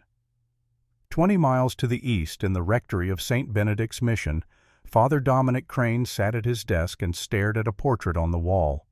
It showed a young woman with dark hair and Eleanor's eyes. Margaret, his sister, dead 25 years ago, giving birth to a child out of wedlock, bringing shame to the family name. Dominic had spent 25 years trying to fix that shame, trying to mold Eleanor into the perfect daughter that Margaret should have been. And when Eleanor resisted, when she stole from him and ran, it felt like losing Margaret all over again. Caleb knocked and entered without waiting for permission. "We searched everywhere, Father. Blackwood got away with the ledger. Peter Yates claims Blackwood slipped past him at the barn." "Peter is lying," Dominic said calmly. "He has been turned. But it does not matter. I know what Blackwood will do. Sir, he will try to expose me. He will bring the ledger to town, try to turn people against me.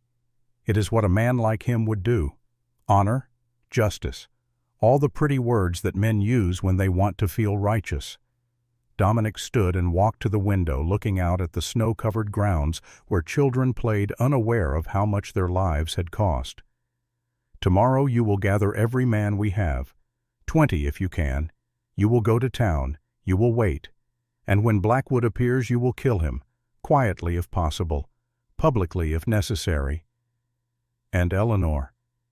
Dominic was silent for a moment. When he spoke, his voice was soft, almost sad. "Bring her back alive if you can. She is family. I would prefer to handle her myself. But if she resists, if she chooses Blackwood over me, then she has made her choice. Do what must be done." Caleb nodded and left. Dominic returned to his desk and opened a drawer. Inside was a revolver, silver, with intricate engravings. He had never fired it, never needed to. But tomorrow, he thought tomorrow might be different. He pulled out another item from the drawer, a small leather notebook. On the first page in faded ink was written, "Margaret Crane, 1835-1853, my beloved sister." "I tried, Margaret," Dominic whispered to the empty room. "I tried to save your daughter, to make her what you should have been. But she is too much like you, stubborn, willful, refusing to understand that everything I did was for the greater good." He closed the notebook and locked the drawer. Tomorrow would bring answers. Tomorrow would bring an ending one way or another. And Father Dominic Crane, who had spent 30 years building his empire on the broken backs of children, prepared to defend it with blood if necessary. The stage was set. The players were ready. And when the sun rose on December 20th, 1872, the town would learn the truth about the man they had trusted with their faith, their money, and their children. Justice, so long delayed, was finally coming. December 20th, 1872, 11:45 in the morning. The church plaza was not designed to hold this many people. It was a modest square, perhaps 100 feet on each side, bordered by the church to the north with its stone steps and tall wooden doors, the general store to the east, the saloon to the west, and Doc Hartley's clinic to the south. On most days, it saw a handful of people passing through, conducting business, exchanging pleasantries, living ordinary lives. Today was not an ordinary day. More than 100 people had gathered, drawn by whispers and rumors that something important was about to happen. The women stood in a tight group near the clinic, 20 strong, led by Doc Emma Hartley. Their faces were set and determined, though most of them did not yet know what they were about to witness. They only knew that the good doctor had asked them to come to stand witness, and they trusted her. Marshal Clayton Webb stood near the general store entrance, his Winchester rifle held casually but ready. His eyes scanned the crowd constantly, reading faces, watching for threats. He had spent 40 years learning to spot trouble before it started, and right now his instincts were screaming. Inside the general store, old Tom Miller stood at the window, his shotgun resting on the sill, his weathered hands steady, despite the trembling in his chest. 13 years of grief had calcified into something harder, something that demanded satisfaction. And on the church steps, elevated 6 feet above the plaza, so everyone could see him clearly, stood Father Dominic Crane. He wore his finest vestments, black robes that fell to his ankles, a golden cross hanging on a chain around his neck, his white hair combed back from his high forehead. At 58 he was still imposing, still commanded respect with his bearing alone. His ice-blue eyes surveyed the crowd with the confidence of a man who knew he was loved, trusted, believed. Around him, scattered through the crowd, but visible if you knew where to look, were 12 men. Hard men.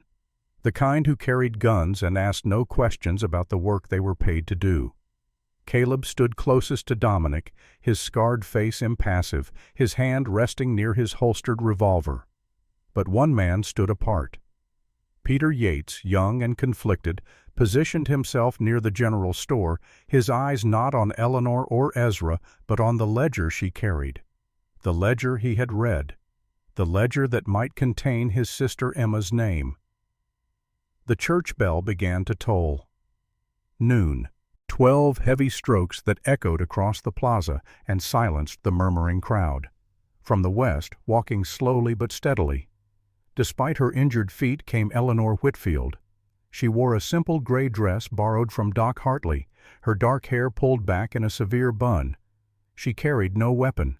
Only a leather-bound ledger clutched against her chest like a shield. From the east came Ezra Blackwood, his Winchester held in both hands, his gray eyes locked on Father Dominic. He moved with the careful precision of a man who had walked into ambushes before and survived by being faster, smarter, and more ruthless than his enemies. They met in the center of the plaza. For a moment they looked at each other, a silent exchange passing between them. Then Eleanor turned to face the crowd. Her voice was not loud, but in the sudden silence it carried clearly across the plaza. "My name is Eleanor Sarah Whitfield. 25 years ago, I was born in this territory to Margaret Crane, who died bringing me into this world. 8 years later, my father sold me for $200 to the man standing on those church steps, Father Dominic Crane, my uncle." A ripple of shock went through the crowd. Dominic's expression did not change, but something flickered behind his eyes. Eleanor continued, her voice growing stronger. "For 17 years I lived at St. Benedict's Mission. I was told I was being raised to serve God, to be useful. When I was 16, Father Dominic tried to sell me again, this time for $500 to a man named Bradford. The transaction was called a marriage, but we all know what it really was." She held up the ledger. "This book contains the records of every sale Father Dominic has made in the past 10 years. 83 children, sold to mines, ranches, households, some as young as 6 years old. All of it documented in his own handwriting with his signature on every page." The crowd erupted in angry voices, disbelief, demands for proof. Dominic raised his hands, and such was his authority that the noise died down. "My friends," he said, his voice smooth and warm, the voice of a beloved teacher, "you are hearing the ravings of a disturbed young woman. Eleanor has been troubled for many years. I took her in out of Christian charity when her father abandoned her. I raised her as my own, and this is how she repays that kindness, with theft and slander." "Slander." Eleanor's voice cut like a blade. "Then explain this."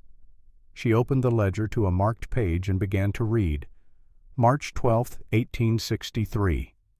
Boy age 9, name Thomas Fletcher, sold to Blackwood Mining Company, price $35, purpose shaft labor, signed Father Dominic Crane.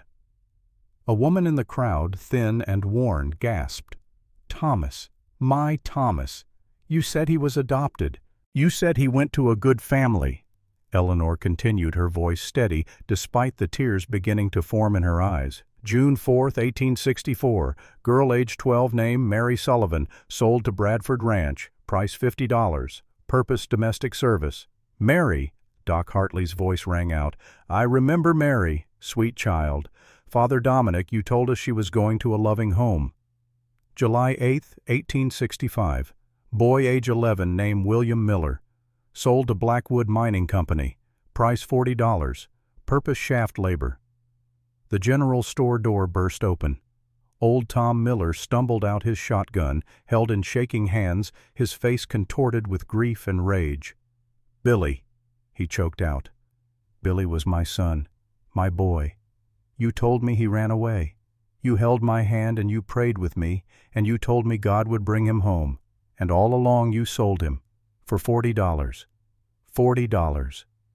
The plaza erupted in chaos. People shouting, crying, demanding answers. The women Doc Hartley had gathered surged forward, their voices raised in anger. The spell of Dominic's authority was cracking, breaking apart under the weight of names and numbers and documented evil.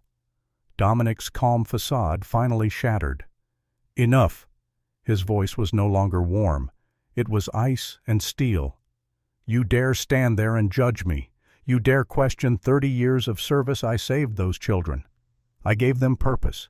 I gave them work discipline, a chance to be useful instead of rotting in the streets." "You sold them like cattle," Eleanor shouted back. "You profited from their suffering, $4,000 over 10 years, and you kept it all, every penny except $50 a year to the diocese, just enough to maintain appearances." She flipped to the back of the ledger, holding it up so the crowd could see the accounting columns. "It is all here. Income, expenses, your personal spending. $4,000 spent on yourself while children died in mine shafts and were worked to death on ranches." Marshal Webb stepped forward, his rifle now held ready. "Father Dominic Crane, as a former United States Marshal, I am placing you under arrest for child trafficking fraud and conspiracy to commit murder." Dominic's hand moved to his robes. When it emerged, it held a silver revolver, engraved and beautiful and pointed directly at Eleanor. "I will not be arrested by a has-been marshal and humiliated by an ungrateful wretch. Eleanor, you were my second chance. Margaret died because of her sin, but you could have redeemed her name. You could have been perfect, and you threw it away. You stole from me. You turned against me." His hand was trembling now, not with fear, but with emotion, with years of twisted love and anger and disappointment all boiling over at once. "I loved your mother. I tried to save her from herself. And when she died, I tried to save you. But you are just like her, stubborn, willful, refusing to see that everything I did was for the good of the family, for the good of the church, for the greater glory of God." Ezra raised his Winchester sighting down the barrel at Dominic's chest. "Put the gun down, Father. This does not have to end in blood." "It always ends in blood," Dominic said. His eyes were wild now, the mask of sanity slipping. "Margaret's blood when she died, giving birth to this ungrateful creature. The blood of children who were too weak to survive the work I sent them to do. My blood soon, because you will kill me rather than let me speak the truth." "The truth?" Eleanor took a step forward, her voice shaking with rage.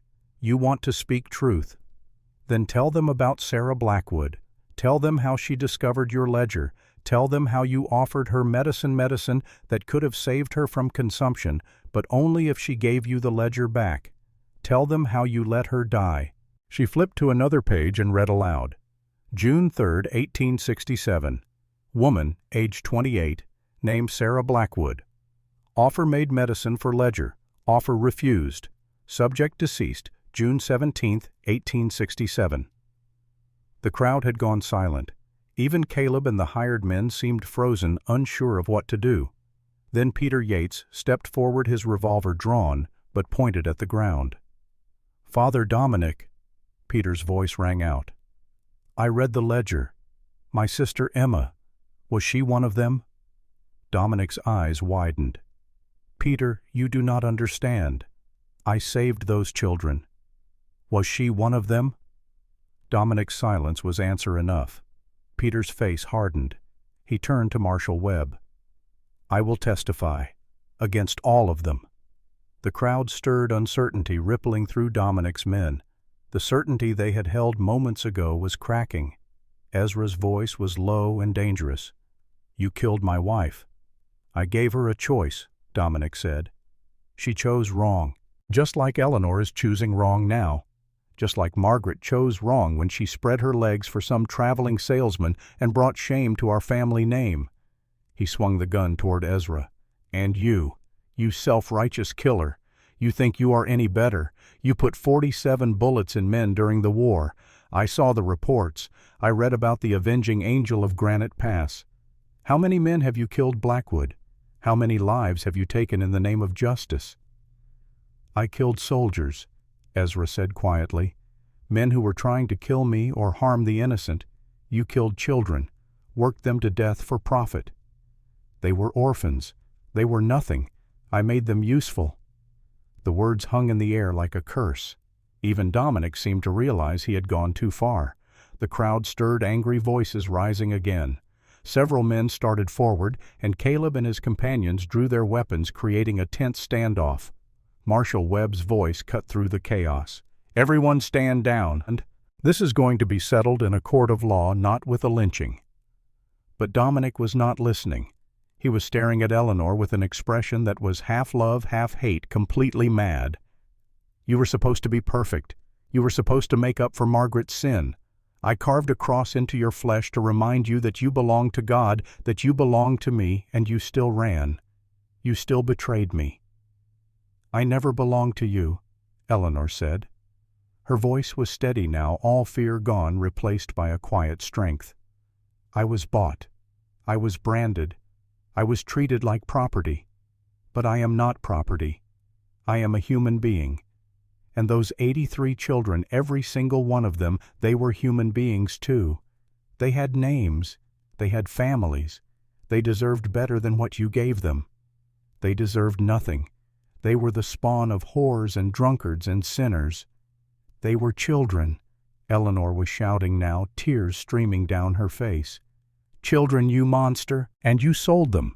You profited from their pain, and you dare stand there in your priest's robes and claim you were serving God." Dominic's face went purple with rage. He aimed the revolver at Eleanor's chest, his finger tightening on the trigger. 3 things happened simultaneously. Ezra pulled the trigger on his Winchester. The shot took Dominic in the right shoulder, spinning him around and sending the revolver flying from his hand. Caleb drew his own weapon, aiming at Ezra, but Marshal Webb was faster. His rifle cracked and Caleb went down, clutching his leg. And Eleanor, moving faster than her injured feet should have allowed, lunged forward and grabbed the fallen revolver.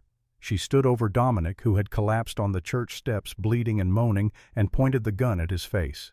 "Give me one reason," she said through gritted teeth. "One reason why I should not end this right now."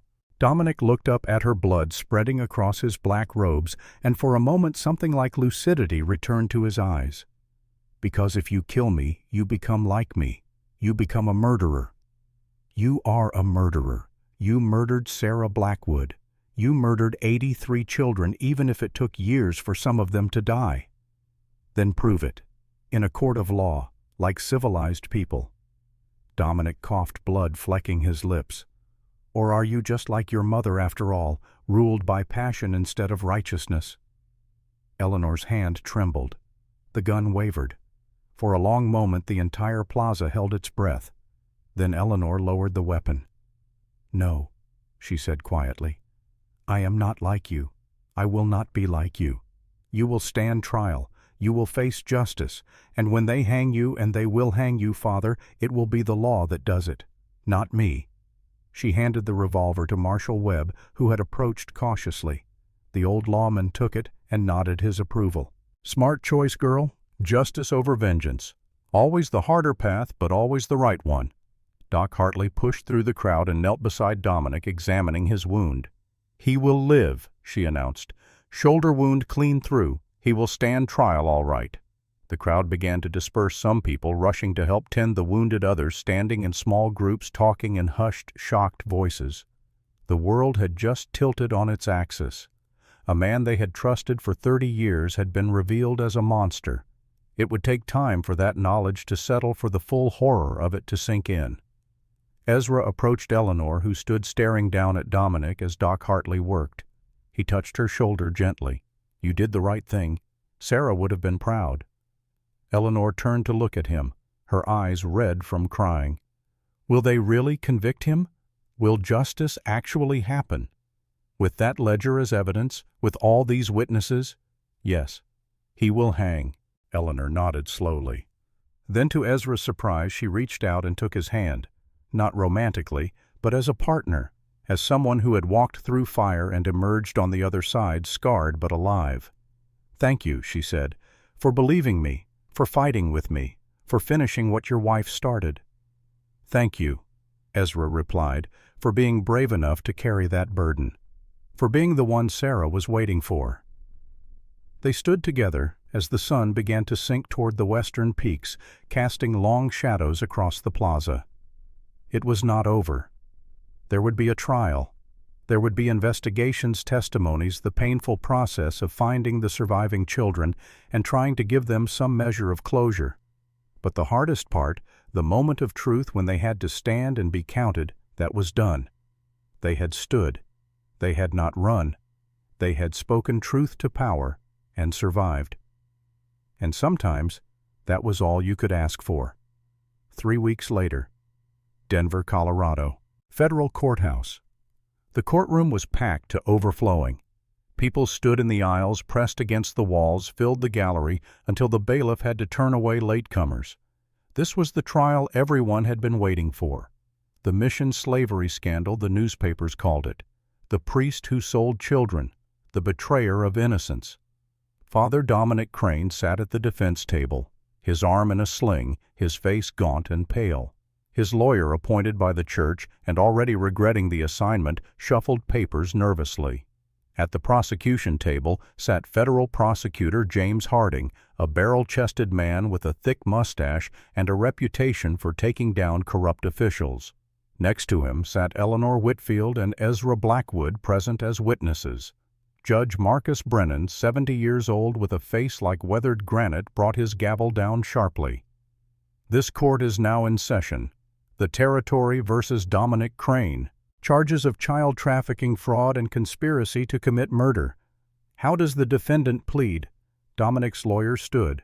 "Not guilty, Your Honor." "Then let us proceed. Prosecutor Harding, call your first witness." The Territory calls Miss Eleanor Sarah Whitfield. Eleanor walked to the witness stand. Her injured feet healed now, but still tender. She placed her hand on the Bible and swore to tell the truth. Then she sat and looked out at the courtroom, at the sea of faces, all watching her, waiting. Prosecutor Harding approached. "Miss Whitfield, please tell the court about your relationship with the defendant." Eleanor took a deep breath. "Father Dominic Crane is my maternal uncle. When I was 8 years old after my mother died, he purchased me from my father for $200. He told my father it was adoption. It was not. What was it? It was ownership. For 17 years I lived at St. Benedict's Mission. I was not allowed to leave. I was not allowed to have friends outside the mission. When I was 16, Father Dominic attempted to sell me to a man named Bradford for $500. The transaction was disguised as an arranged marriage, but the money changed hands. I was merchandise." She paused, then pulled up her sleeve to show the scar on her wrist. The courtroom gasped. "This is the mark Father Dominic carved into my skin when I tried to run away the first time. A cross. To brand me as property of the church," he said. Harding held up the ledger. "Miss Whitfield, have you seen this book before?" "Yes. I stole it from Father Dominic's office on December 11, 1872. "And what does this book contain?" "Records. Names, ages, prices, and destinations for 83 children sold by Father Dominic between March of 1863 and November of 1872. "And is your name in this book?" Eleanor's voice was steady. "Yes. November 18th, 1853. Girl, age 6. Name, Eleanor Margaret Whitfield. Sold to Father Dominic Crane. Price personal. Purpose adoption." Harding walked her through the ledger page by page, name by name. Thomas Fletcher, Mary Sullivan, William Miller, on, a litany of lost children. Some in the courtroom wept. Others sat in stony silence, their faces hard with anger. The defense lawyer tried to cross-examine, but what could he say? The ledger existed. The signatures were confirmed by handwriting experts. The names matched missing children whose families had believed for years that they had been adopted or had run away. "No further questions," the defense attorney said weakly. Next came old Tom Miller, who testified about his son Billy. His voice broke multiple times, but he made it through. He described the day Billy disappeared, the years of searching, the grief that had hollowed him out. And then he described the moment he learned the truth, reading his son's name in that damned ledger. Then Marshal Clayton Webb, who testified to the arrest, to Dominic's confession in the plaza, to the chaos of that day. Then Doc Emma Hartley, who told the court about the children she had treated over the years, the injuries that did not match the stories she was told, the suspicions she had harbored but could never prove. And finally, Ezra Blackwood. He walked to the stand with the same careful precision he brought to everything. When he swore his oath, his voice was clear and strong.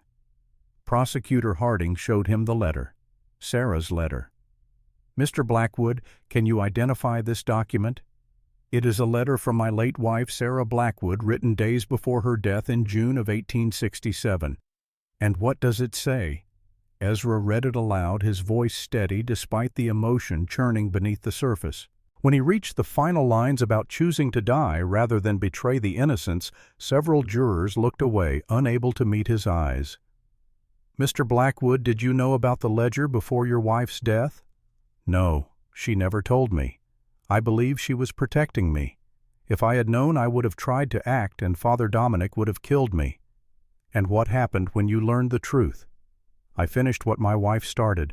I helped Eleanor Whitfield escape. I recovered the ledger, and I made sure Father Dominic faced justice." The defense attorney stood. "Mr. Blackwood, is it true that you killed a man on the morning of December 18, 1872? "Yes." "And you shot Father Dominic on December 20th? "Yes." "So you are admitting to murder and attempted murder." "I am admitting to defending an innocent woman from men who were torturing her. And I am admitting to stopping a man who was about to shoot that woman in cold blood. The law calls that justifiable use of force." The defense attorney tried a few more questions, but Ezra was unshakable. He had killed men during the war and after, but always in defense of the innocent, always when no other choice remained. The jury could see it in his eyes. This was not a murderer. This was a man who had done what needed to be done. Finally, it was Dominic's turn to testify. He took the stand, placed his hand on the Bible, and swore to tell the truth. But the truth, it seemed, was something he could no longer recognize. "I did not sell children," he said, his voice calm and measured, the voice of a teacher explaining a simple concept to a slow student. "I provided them with opportunities, work, structure, purpose. The world is full of orphans, Judge. Children with no families, no prospects, no hope. I saved them from lives of destitution and crime. I placed them with good Christian families and businesses where they could learn trades and contribute to society." "You were paid for these placements," Prosecutor Harding pointed out. "Modest fees to cover the costs of running the mission. Food, clothing, education. It takes resources to care for so many children. $4,000 over 10 years, and you donated only $50 a year to the church. Where did the rest go? Operating expenses, maintenance, Salaries for staff. Harding held up the accounting pages. Your own records show $4,000 in personal expenses. Clothing, food, travel, furnishings. For yourself, not the children. Dominic's facade began to crack. I am entitled to compensation for my work. 30 years I have devoted to those children, to that mission. 30 years of sacrifice. Sacrifice? Eleanor's voice rang out from the gallery. You sold my childhood for $200? Judge Brennan banged his gavel. Order Miss Whitfield, you will have your chance to speak during impact statements. Father Crane continue. But Dominic had lost his thread. He stared at Eleanor, his face twisting with emotion. I loved you. I raised you. I tried to make you worthy of your mother's name, and you betrayed me. You stole from me. You destroyed everything I built. I destroyed a criminal enterprise built on the backs of children. Eleanor shot back, ignoring the judge's warning look. Dominic stood up, pointing at her with his good hand. You were nothing, a bastard child born of sin. I took you in when no one else would. I gave you a home. You gave me a prison. Order. Judge Brennan's gavel came down like thunder.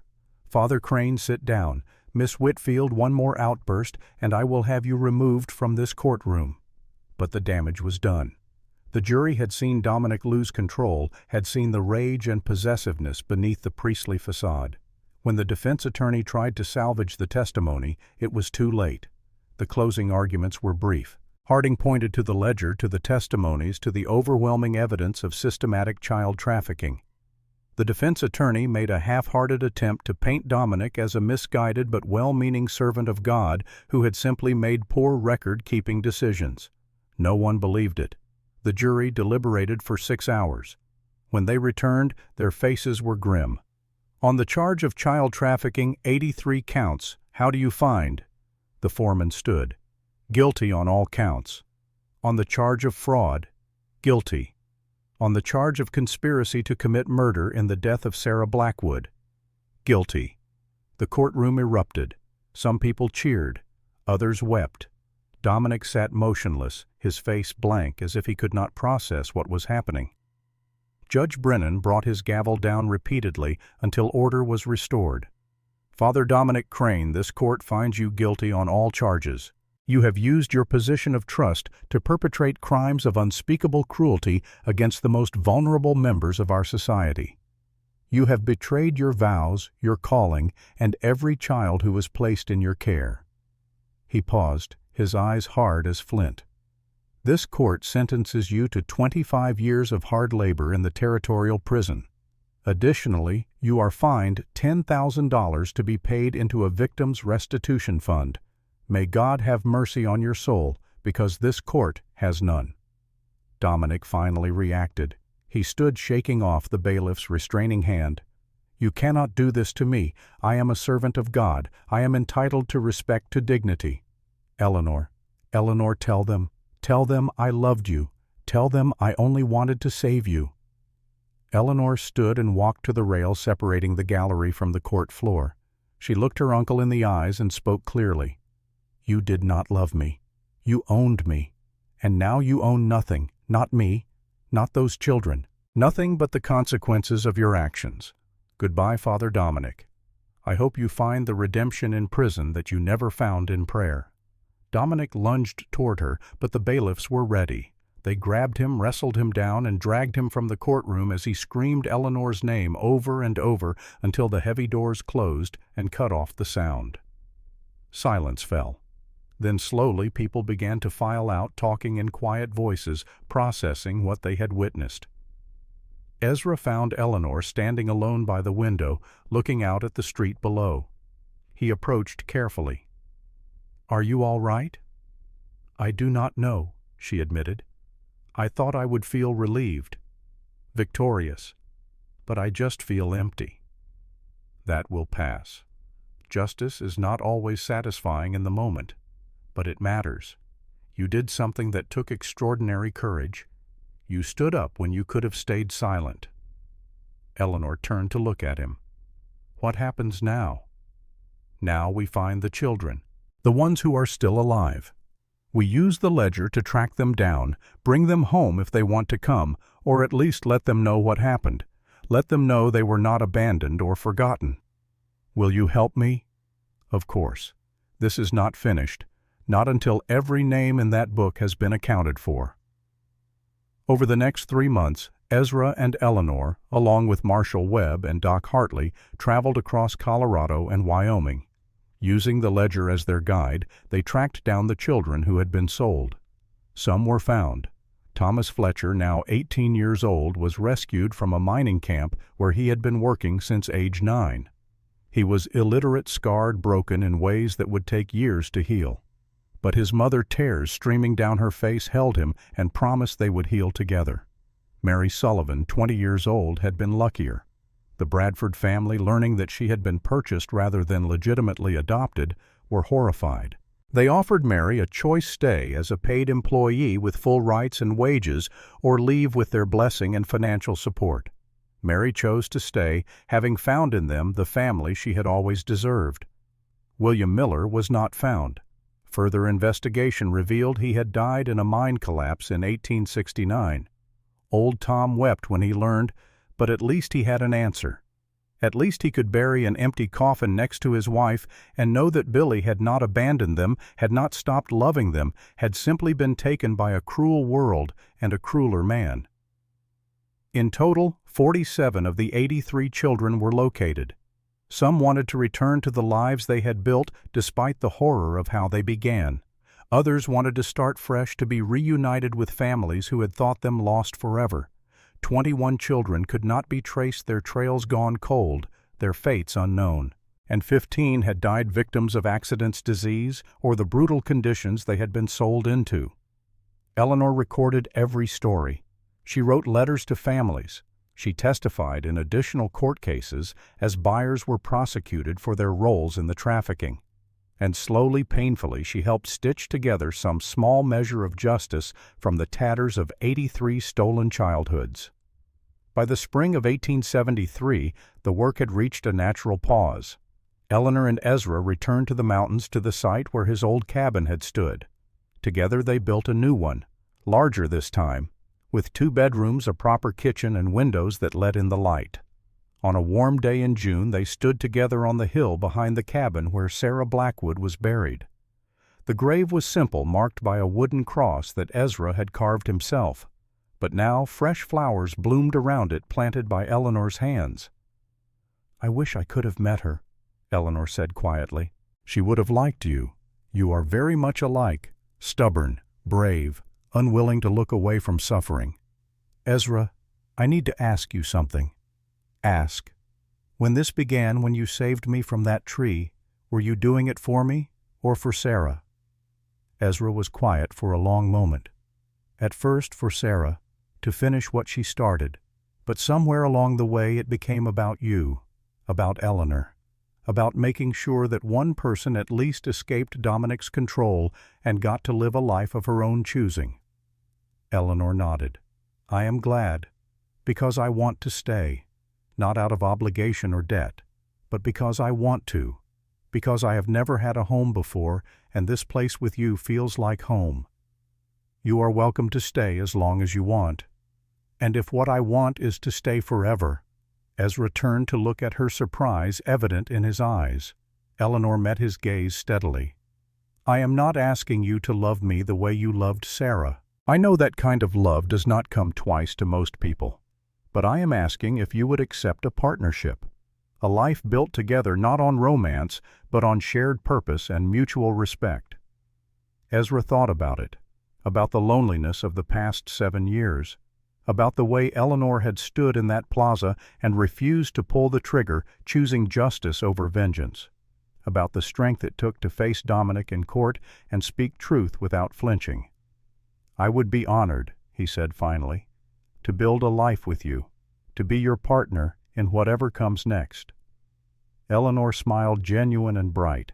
It was the first time Ezra had seen her truly smile, and it transformed her face from merely pretty to luminous. "Then let us make it official. Not a grand wedding, just us, Marshall Webb to officiate, and a promise to stand together." They were married on July 4, 1873. The ceremony was held outdoors by the creek with Webb presiding, Doc Hartley and Old Tom as witnesses, and a handful of people from town who had become friends during the long months of the trial. Eleanor wore a simple white dress. Ezra wore his best shirt and suspenders. When it came time for the vows, they spoke words they had written themselves. Ezra, I vow to stand beside you, not above you or behind you, to be your partner in all things, to help you build the life you deserve. Eleanor, I vow to never be silent when injustice occurs, to fight with you, not against you, to build something good from the ashes of what was taken from us both. Webb pronounced them married, and they kissed, gentle and chaste, sealing a partnership built not on passion, but on something deeper and more enduring. The years that followed were good ones. Eleanor opened a school in the valley below the cabin, teaching children to read and write and think for themselves. She made sure every student knew their rights, knew that they could not be bought or sold, knew that they had value beyond what labor they could provide. Ezra helped her build the schoolhouse, taught carpentry to older students, and occasionally traveled to testify in court cases related to the trafficking ring that had extended beyond just Dominic's operation. In 1875, they had their first child, a daughter they named Margaret Sarah. In 1877, a son, Daniel Clayton. The children grew up knowing their grandmother Sarah, knowing the story of the ledger, understanding that their parents had fought for justice and won. Eleanor became a voice for child protection laws, testifying before the territorial legislature, helping to draft legislation that would prevent what had happened to her from happening to others. In 1877, Colorado passed the Child Protection Act, making it illegal to sell children or to employ them in dangerous occupations before the age of 14. Ezra found peace. The nightmares from the war faded. The guilt over Sarah's death eased, replaced by the knowledge that he had finished what she started, that her sacrifice had not been in vain. And through it all, the ledger remained. Eleanor donated it to the Colorado Historical Society in 1880 with the condition that it be preserved and made available to researchers. A memorial was erected in Denver, 83 names carved into stone, a permanent reminder that these children had existed, had mattered, had not been forgotten. But this is not where the story ends. This is where we return to the cabin, to the fire, to the old man telling his granddaughter about a time when the world was colder and crueler and required ordinary people to do extraordinary things. Colorado winter of 1918. The fire had burned low while Ezra spoke, and now only embers glowed in the hearth. Grace sat frozen in her chair, tears streaming down her face. "Grandma Eleanor," she whispered. "That was Grandma Eleanor, the one who taught me to read, who told me I could be anything I wanted to be." "Yes," Ezra said, his voice rough with age and emotion. "She passed last spring, as you know. But before she died, she made me promise to tell you this story, to tell you what she did, who she was, so that you would understand." "Understand what?" Ezra leaned forward, his pale gray eyes locking with Grace's brown ones. "That when you see injustice, you must speak, even when you are afraid, even when you are alone, even when the cost is high. Because silence, Grace, silence is complicity." "But Grandpa, what if I am not brave like Grandma? What if I am too scared?" "Being brave does not mean not being scared. It means being terrified and acting anyway." Eleanor was terrified every single day, when she stole the ledger, when she ran, when she stood in that plaza and read those names. But she did it because it was right. Grace wiped her eyes. "Is that why you wanted to tell me this now, because of what is happening in the world?" Ezra nodded. "Women are about to get the vote. They are about to have a voice in how this country is run. And that voice is powerful, Grace. Use it. Fight for what is right. Do not let fear silence you." "But what about you, Grandpa? You fought too. You saved her." "I helped, but Eleanor saved herself. I just gave her the chance to stand. Never forget that. Never let anyone tell you that you need a man to save you. You have the strength within yourself. You just need to choose to use it." Grace stood and walked to the window, looking out at the snow-covered mountains. Somewhere out there, her father was buried in France, having died fighting for freedom. Here at home, her grandmother had fought a different kind of war and won. She turned back to Ezra. "I promise, Grandpa, I will not be silent. I will fight for children, for women, for anyone who needs a voice." Ezra smiled, and it was the same grim, determined smile he had worn 46 years ago when he decided to finish what Sarah started. "Good. Then the story is not over. It continues through you." Grace walked to her grandfather and hugged him, feeling how fragile he had become, how the years had hollowed him out. But his spirit that was still strong, still burning with the same fire that had carried him through war and grief and the long fight for justice. "Tell me one more thing," Grace said. "The ledger, do you still have it?" Ezra shook his head. "It is in the Historical Society, as I said, but I kept something else." He walked to his desk and opened the drawer. From it he pulled a small leather notebook. On the first page in faded ink were the words, "Margaret Crane, 1835 to 1853, my beloved sister." This was Dominic's. They found it in his cell after he died in 1889. It is his journal from the years before he started the trafficking, before the madness took him. It shows that he was not always a monster, that something broke inside him when Margaret died, and he spent the rest of his life trying to fix it in all the wrong ways. Why keep it? To remember that evil is not always born. Sometimes it is made, by grief, by fear, by the refusal to accept loss and move forward. Dominic could have mourned his sister and found peace. Instead, he tried to control Eleanor to remake her into the perfect version of Margaret that never existed, and in doing so, he became a monster. Ezra closed the notebook and handed it to Grace. "Keep this. Let it remind you that pain does not excuse cruelty, that suffering does not justify causing suffering in others, and that the only way to honor the dead is to protect the living." Grace took the notebook reverently. "I will, Grandpa. I promise." They sat together in silence for a while, watching the embers glow and fade. Outside, the wind howled through the pines, carrying snow and cold and the promise of spring somewhere far in the future. And in that moment, across the years and the miles, 3 women were connected. Sarah, who chose to die rather than betray the innocent. Eleanor, who chose to fight rather than stay silent. And Grace, who would carry their legacy forward into a new century, a new world, a new fight. The story was not over. It would never be over. As long as there were children who needed protection, as long as there was injustice that demanded to be named and fought, the story would continue.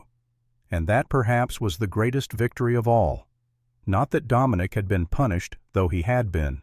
Not that the children had been found, though many had been. But that the fight itself had been passed down, a torch carried from generation to generation, never allowed to go out. Ezra Blackwood died 2 years later in 1920 at the age of 78. He was buried next to Sarah and Eleanor on the hill overlooking the valley they had loved. Grace was there along with her mother Margaret and her uncle Daniel, and more than 100 people from across the territory who had been touched by the work Ezra and Eleanor had done. The ledger remained in the Historical Society, a testament to evil and the courage it took to fight it. The 83 names remained carved in stone, never to be forgotten. And Grace Eleanor Blackwood Mitchell became a lawyer, the first female lawyer in Colorado. She spent her life fighting for child labor laws, for women's rights, for civil rights, for every forgotten and oppressed voice she could find. When she died in 1962 at the age of 61, her obituary mentioned her many accomplishments. But the thing she was most proud of, the thing she told her own grandchildren on winter nights by the fire, was this: she had kept the promise. She had not been silent. And the chain forged in blood and courage and the terrible beauty of justice had not been broken. It continues still. Use.